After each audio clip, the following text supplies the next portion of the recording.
Now, Vava Tampa, the founder of Save the Congo, an organisation which aims to improve the country's institutional integrity, joins me live from London now. Good to have you on the show.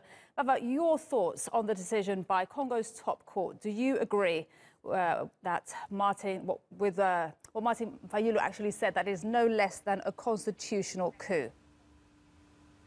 Yes, without a question.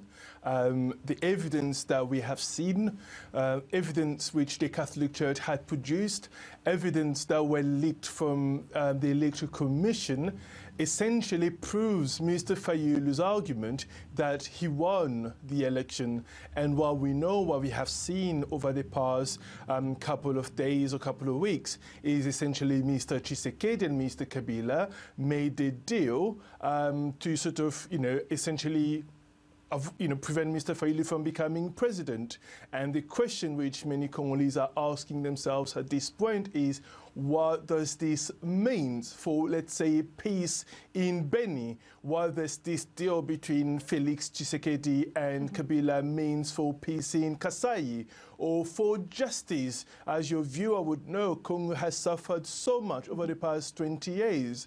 Over 5.4 million people were killed. What are we going to do as going forward in terms of justice, in terms of stability, and everything else in between? Okay, Vava, we'll come to that shortly. So you say he did strike a deal. So what happens then to all those polls that showed the result could be flawed?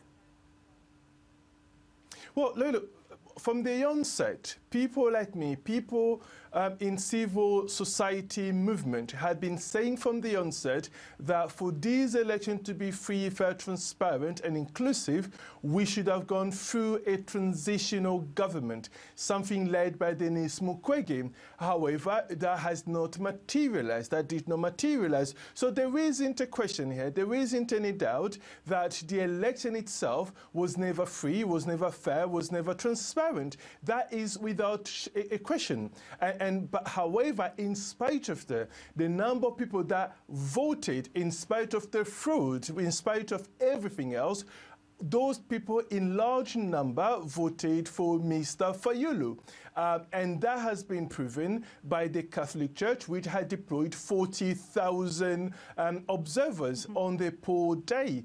And they had actually collected 13 million votes, which shows that Mr. Fayulu had won by a margin of 60% of the vote. And we also saw data that were leaked by someone within the Electoral Commission, Seni, actually supporting the evidence that the Catholic Church had put forward that Mr. Fayulu had won. However, Mr. Kabila is Kabila, not just himself, but his entire team are incredibly frightened about the Congolese people becoming in charge of their country, which would have happened if Fayulu had been sworn in, elected as president. As a consequence, they had made a deal, and I think one of the things that we are going to lose as a people is essentially justice that we have been fighting for so long. It's not going to take place. And the truth, because you cannot build a country without truth or without justice.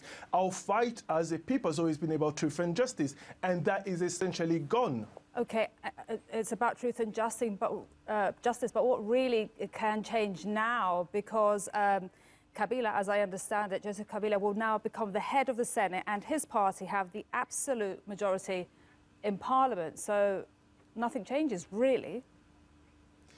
Well, absolutely nothing changes. And this is the reason I say I feel triply betrayed.